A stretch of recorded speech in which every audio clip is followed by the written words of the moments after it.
అల్టిమేట్గా రిజల్ట్ తీసుకొచ్చినాం, పేద ప్రజలకు న్యాయం చేసినాం. అంటే మీకు ఎందుకు ఈ మాట చెప్తా ఉన్నా అంటే, ఒక శక్తి కలిగినటువంటి సంస్థ, నిజంగా మనసులో ప్రజలకు మంచి జరగాలని కోరుకునేటటువంటి వ్యక్తులు, అటువంటి శక్తులు ఈ రాష్ట్రానికి అవసరం. కాబట్టి ఖచ్చితంగా పొలిటికల్ పార్టీ పెడతా ఉన్నాం.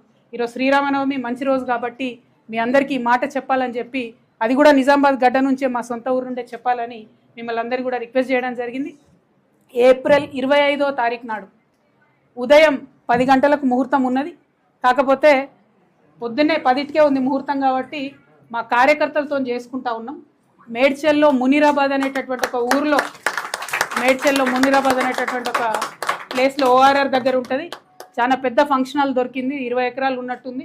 మా కార్యకర్తల కాడికే ఒక 30-35 వేల మంది పడతారు. మిగతా జనరల్గా పబ్లిక్ మీటింగ్ మళ్ళీ పెట్టుకుంటాం పొద్దున 10కి. కాబట్టి మా జాగృతి వాళ్ళు సిస్టమేటిక్ కార్యకర్తలు, ప్రతి గ్రామంలో ఉన్నటువంటి జాగృతి కార్యకర్తలు, ఉద్యమకారులు, ప్రజాస్వామ్యవాదులు, ఈ రాష్ట్రంలో రాజకీయాల్లో మార్పు రావాలనుకునే వాళ్ళందరినీ కూడా మనస్ఫూర్తిగా ఆహ్వానిస్తూ ఉన్నాం. ఏప్రిల్ 25వ తారీఖు, వచ్చే నెల ఏప్రిల్ 25వ తారీఖు నాడు మార్నింగ్ 10 o'clockకి మేము జెండా ఆవిష్కరణ చేసి మా పార్టీ పేరు చెప్తాము.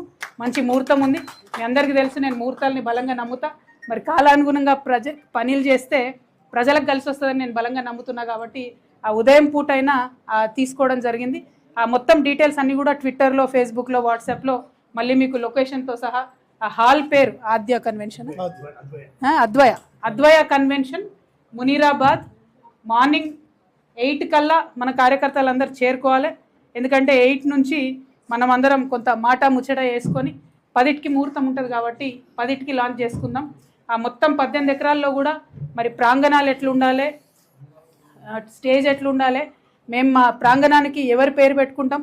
ఎందుకంటే మేము జయశంకర్ సార్ని ప్రాణంగా కొలుసుకుంటాం, మీ అందరికీ తెలిసిందే. జయశంకర్ సార్ పెట్టుకుంటాం, ఇంకా చాలా పేర్లు ఉన్నాయి, చాలామందిని గౌరవించేది ఉంది. అవన్నీ కూడా డిసైడ్ చేసి ఈ నెక్స్ట్ 28 days టైంలో మీ అందరికీ కూడా వివరాలు ఇవ్వడం జరుగుతుంది. మా దగ్గర జాగృతి నుండి ప్రతి గ్రామం నుంచి కార్యకర్తలు తరలి రావాలి. పొద్దున్నే ఉంది కాబట్టి మంచిగా పొద్దుగా లేచి సద్దన్నం తిని బయలుదేరండి. వచ్చినాక మీటింగ్ అయినా ఉడకన్నం తిందాం. కాబట్టి ప్రతి ఊరు నుంచి ఎక్కడ జాగృతి కార్యకర్తలు ఉంటే అక్కడ బయలుదేరి రావాలి. ఎవరి గురించి ఆలోచించొద్దు, మనకెవరో వచ్చి ఏదో బండ్లు పెడతారు, ఏదో చేస్తారు అనుకోవద్దు. ఇది మన పని, మన రాష్ట్రం పని, మన కోసం మనం చేసుకునే పని. కాబట్టి ఖచ్చితంగా ఈ రాష్ట్ర రాజకీయాలు మార్చాలి. ముఖ్యంగా యువ మిత్రులకు నేను చెప్తా ఉన్నాను, రిక్వెస్ట్ చేస్తూ ఉన్నాను. మరి మనము తెలంగాణ వచ్చినప్పటి నుంచి కూడా ఇంకా కూడా జాబ్ల కోసం వెయిట్ చేస్తున్నటువంటి పరిస్థితి ఉంది ఇప్పటి వరకు కూడా. మరి యువ మిత్రుల కోసం ఏం చేయబోతా ఉంది కొత్త పార్టీ అని ఆ రోజు చెప్పబోతా ఉన్నాం. యువతకు, మహిళలకు పెద్ద ఎత్తున ప్రాధాన్యత ఉంటుంది కాబట్టి యువ మిత్రులు, మా ఆడబిడ్డలు, ప్రత్యేకించి మా ఆడబిడ్డలను నేను రిక్వెస్ట్ చేస్తూ ఉన్నా. మగవాళ్ళు చేసే రాజకీయాన్ని ఇన్ని రోజులు చూసినాం, మగవాళ్ళు నడిపినటువంటి పార్టీలు ఇన్ని రోజులు చూసినాం. మన బిడ్డ జాబ్ కోసం ఎదురు చూడాలి, మన ఇంటికి వచ్చే లోన్ కోసం ఎదురు చూడాలి, పంటకు వచ్చేటటువంటి బోనస్ కోసం ఎదురు చూడాలి. టైంకు మాత్రం ఏదేవరు ఇచ్చినట్టుగా కనబడతలేదు. కాబట్టి ఆడబిడ్డల జీవితంలో మార్పు తీసుకురావడానికి ఈ రాష్ట్రంలో ఒక ఆడబిడ్డగా మీ అందరి ఆశీర్వాదం కోరుతూ నేను ఒక పార్టీని పెట్టబోతా ఉన్నా. మా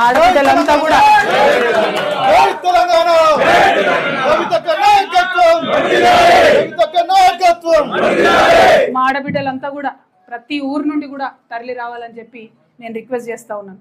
ఎందుకంటే జాగృతి నుండి ఎన్ని కార్యక్రమాలు చేసినామో ఆడబిడ్డలకి మీ అందరి దృష్టిలో ఉన్నది. మళ్ళీ కూడా గుర్తు చేసుకుందాం, ఆనాడు నిజమైనటువంటి మార్పు ఎట్లా తీసుకొస్తామో ఖచ్చితంగా ఈ రాష్ట్ర రాజకీయాల్లో చూపించాలి. అదేవిధంగా మా బీసీ బిడ్డలకు మీకు తెలుసు ఎంత కొట్లాడుతున్నామో మనం బీసీ బిల్లు సాధించుకోవడానికి. కాబట్టి బీసీ బిల్లు సాధించుకోవాలంటే స్వచ్ఛమైనటువంటి శక్తులు, నీతి ఉన్నటువంటి శక్తులు, జాగృతి లాంటి శక్తులతోనే సాధ్యమవుతుంది. కాబట్టి ప్రతి ఊరు నుండి బీసీ బిడ్డలు ఆ మీటింగ్కి తరలి రావాలని కోరుతా ఉన్నాను. అట్లానే మా దళిత బిడ్డలు అనేక కార్యక్రమాలు చేసినాం. ఎక్కడ ఆకృత్యాలు జరిగితే అక్కడ వచ్చి మీ వెంట నిలబడ్డాం. రాజ్యాంగంలో మనకున్నటువంటి హక్కుల్ని పరిరక్షించుకొని ఆత్మగౌరవంతో కూడినటువంటి అభివృద్ధి రావాలని మీకోసం పాటుపడుతూ అసెంబ్లీలో అంబేద్కర్ గారి విగ్రహాన్ని పెట్టాలని కొట్లాడినటువంటి ఏకైక సంస్థ జాగృతి. మరి ఆ సంస్థ ఇవాళ పార్టీగా మారబోతా ఉంది. కాబట్టి ప్రతి గ్రామం నుంచి దళిత బిడ్డలు తరలి రావాలని కోరుతా ఉన్నాను.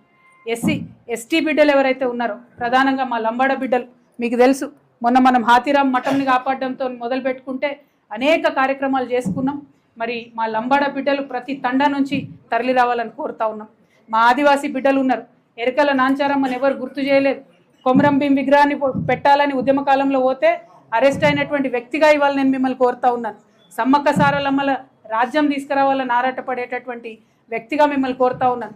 ప్రతి గూడెం నుంచి, ప్రతి తండా నుంచి, ప్రతి చెంచుపెంట నుంచి ఆ రోజు మీటింగ్కి తరలి రావాల్సిందిగా అందరినీ కోరుతా ఉన్నాను. ముఖ్యంగా మా మైనారిటీ सोदर अब सबसे मैं गुजारिश कर रही हूँ, तेलंगाना के आने से पहले जब जिद्दोजहद चल रहा था तेलंगाना का, उस समय हमने बहुत वादे सुने कि तेलंगाना आते ही हमारी ज़िंदगी पूरी बदल जाएगी, तेलंगाना आते ही ये हो जाएगा, वो हो जाएगा, फलक उतर के नीचे आ जाएगा, ऐसे बहुत सारे बातें हमें बताए गए।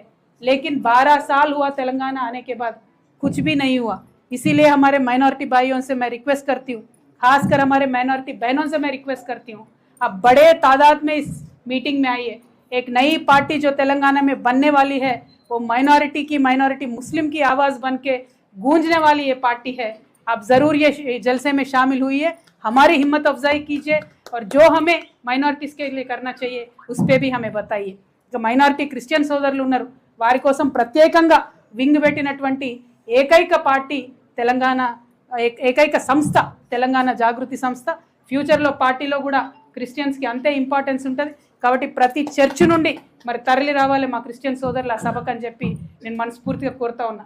సిక్ సోదరులు తక్కువ సంఖ్యలో ఉంటారు కానీ ఏ ఆర్గనైజేషన్ కూడా వాళ్ళకి సపరేట్గా ఒక వింగ్ పెట్టరు. తెలంగాణ జాగృతి మాత్రం పెట్టింది, పనిచేస్తున్నది సిక్ సోదరుల కోసం కాబట్టి వారిని కూడా తరలి రావాలని కోరుతా ఉన్నా. ఇవన్నీ ఒక ఎత్తు అయితే మీకు తెలుసు నాకు శ్రామికులు అంటే ఎంత ఇష్టమో, సింగరేణి సంస్థను అభివృద్ధి చేసుకోవడానికి ఎంత తపన పడ్డానో, సింగరేణి బిడ్డలు పెద్ద ఎత్తున ప్రతి ఏరియా నుంచి ఆ సభకు తరలి రావాలని రిక్వెస్ట్ చేస్తున్నాం. అనేకమైన కార్మిక సంఘాలు, ముఖ్యంగా మా ఆశా వర్కర్లు, మా అంగన్వాడీ ఆడబిడ్డలు, మా విఓఏలు, మా ఆర్పీలు, మా ఆర్ఎంపీలు, మా పిఎంపీలు అందరితో కూడా నేను కలిసి పనిచేసిన, అందరి బావు కోసం పనిచేసిన, మా అవుట్సోర్సింగ్ మిత్రుల కోసం కూడా రేపు పనిచేయబోతా ఉన్నాం, మా కాంట్రాక్ట్ ఎంప్లాయీస్ కోసం కూడా పనిచేయబోతా ఉన్నాం. వీరందరూ ఒక ఎత్తు అయితే మా వికలాంగుల సోదరుల కోసం పార్లమెంట్లో నిలబడి కలబడి కొట్లాడి 5% రిజర్వేషన్ సాధించుకున్నటువంటి జాగృతి సంస్థకు అండగా నిలబడడానికి ప్రతి గ్రామం నుంచి మా వికలాంగుల సోదరులు కూడా తరలి రావాలని చెప్పి కోరుతూ, మరి ఇదివరకు అందరం కూడా జాగృతిలో పనిచేసిన వాళ్ళమే, పనిచేసినటువంటి వాళ్ళందరికీ వెల్కమ్ చెప్తా ఉన్నాం. పనిచేయని వాళ్ళు కలిసి పనిచేయాలనుకున్న వాళ్ళందరికీ కూడా వెల్కమ్ చెప్తున్నాం. ఈ రాష్ట్రం కోసం, రాష్ట్ర భవిష్యత్తు కోసం ఏ ప్రణాళికలు అయితే చాలామంది జాగృతిలో ఇంటర్నల్గా 50 కమిటీలు వేసి రూపొందించిన ప్రణాళికలు ఉన్నాయి, చాలామంది మేధావులతో, ఇంటర్నేషనల్ మేధావులతో రూపొందించినటువంటి ప్రణాళికలు ఉన్నాయి. అవన్నీ కూడా పెద్ద ఎత్తున ఆ రోజు చెప్పడం జరుగుతుంది కాబట్టి మీరందరూ కూడా తరలి రావాలని కోరుతూ, ఈ రాష్ట్రంలో ఉన్న రైతన్నల పక్షాన కొట్లాడుతున్నాం, రైతు బిడ్డలందరూ రావాలని చెప్పి కోరుతా ఉన్నాం.